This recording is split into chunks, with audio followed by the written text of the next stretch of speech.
وآت المال علی حبہ، اب اس میں جو ترتیب میں نے کہا تھا، الاقرب فالاقرب، الاقرب فالاقرب، سب سے پہلے ذوی القربہ، اور اس میں اکثر و بیشتر ہم سے کوتاہی ہوتی ہے۔ دور دراز کے لوگوں کے ساتھ نیکی ہو رہی ہے، سگے بھائی کی بیوہ اور یتیم بچے جو ہے وہ محروم ہیں، انہوں نے اس وقت یہ کر دیا تھا، یہ کر دیا تھا، ظاہر بات ہے کہ رشتہ داروں سے تو شکایتیں ہوتی ہیں، یہ تو ہمیشہ ہمارے مخالف رہے گی، ان کی ہم کیسے مدد کریں؟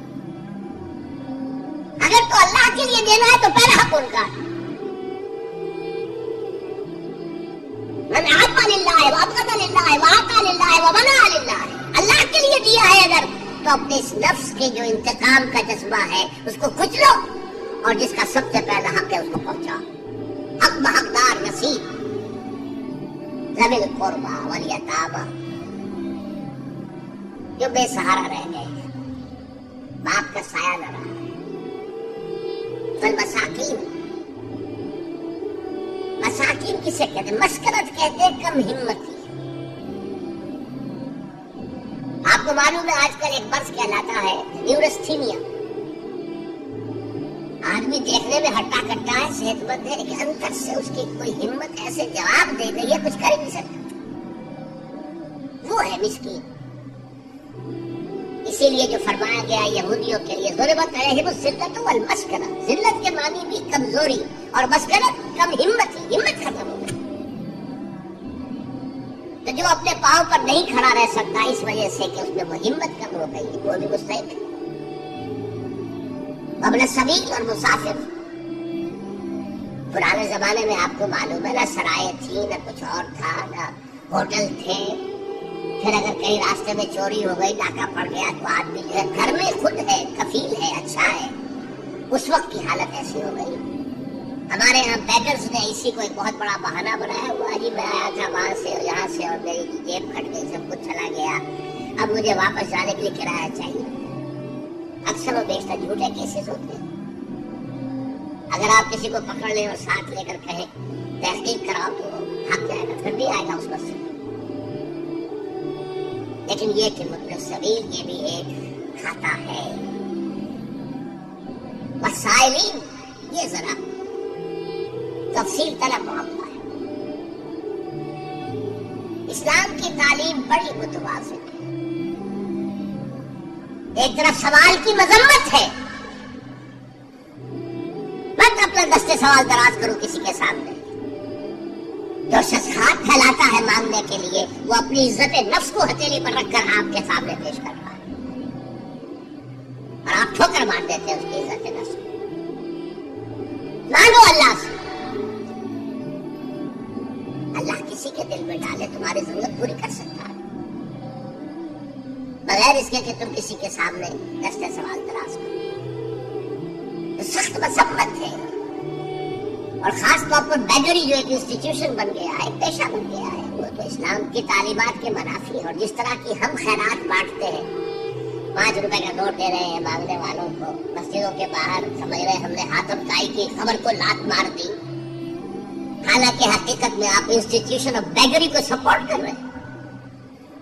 کسی ایک کو لے لو، آؤ چلو مجھے اپنا گھر دکھاؤ، مجھے بتاؤ تم واقعی اس قابل ہو یا نہیں ہو، اور پھر اس کی مدد کریں، لم سم کریں، پھر وہ 5 روپے نہیں ایسی دیں کہ وہ کچھ اپنے پاؤں پر کھڑا ہو سکے۔ میں نے 1 روپیہ نہیں کہا کہ 1 روپیہ تو آپ کوئی شے نہیں رہی، لیکن یہ کہ 5 روپے کا نوٹ بھی آپ نے تقسیم کرنے شروع کر دیے، یہ کیا ہے؟ وسائلین وفی الرقاب، لیکن دوسری طرف سائل کو جھڑکنا نہیں ہے، فلا تسا اما سائل فلا تنہر، جھڑکو نہیں، اچھا بھائی نہیں معاف کرو، میرے پاس اس وقت آپ کی مدد کے لیے کچھ نہیں، میں کچھ نہیں کر سکتا۔ تو ان دونوں کے درمیان اصل میں معاملہ ہونا چاہیے، بلکہ یہاں تک بھی فرمایا سائل کو ضرور دو، چاہے وہ گھوڑے پر سوار ہو کر تمہارے دروازے پہ آیا، کیا پتا اس کی واقعی الجھن کیا ہے۔ تو سوال کی مذمت اور سائل کو جھڑکنے کی ممانعت. حتی الامکان خالی ہاتھ نہ لوٹاؤ، اس میں اپنی عزت نفس اپنی ہتھیلی پر رکھ کر تمہارے سامنے پیش کر دیا، اسے ٹھوکر نہ مارو. لیکن جیسا کہ میں نے عرض کیا، یہ انسٹیٹیوشن آف بیگری جو ہے یہ ایک علیحدہ شے ہے، بالکل اس کا اس سے کوئی تعلق نہ سمجھیے. وفر رقاب، رقاب جمع ہے رقبہ، گردن. فک رقبۃ او اطعام فی یوم ذی مسغبۃ یتیما ذا مقربۃ او مسکینا ذا متربہ. فک رقبۃ، کسی کی گردن چھڑا دینا. اس وقت سب سے بڑی اپلیکیشن اس کی تھی غلاموں کو، کنیزوں کو اپنے پیسے سے خرید کر آزاد کر دینا. بہت بڑی نیکی، بہت بڑی نیکی. اور حضرت ابو بکر رضی اللہ تعالیٰ عنہ کے دفتر فضائل میں سب سے اونچا کام یہ ہے کہ جن غلاموں کو، جن کنیزوں کو ستایا جا رہا تھا، their owners, their masters، ان کے آقا کو حق حاصل تھا، جو چاہے کرے ان کے ساتھ، قتل کرنے کوئی پوچھنے والا نہیں. یہ میں پہلے بھی عرض کر چکا ہوں. میری ملکیت ہے، جیسے میری بکری میری ملکیت ہے، میں نے اس کو ذبح کیا، گوشت کھا لیا، تم کون ہوتے ہو پوچھنے والے؟ میرا غلام تھا، میں نے قتل کر دیا، تم کون ہو پوچھنے والے؟ ان کو حضرت ابو بکر نے خرید کر آزاد کیا اور منہ مانگے دام دیے. حضرت بلال کے لیے امیہ ابن خلف نے اتنی بڑی رقم مانگی، حضرت ابو بکر نے کہا ٹھیک ہے لو.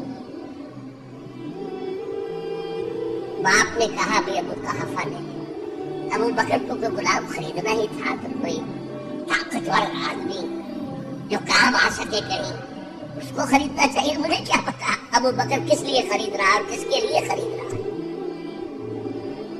آج کے دور میں اس کی اپلیکیشن ہوگی.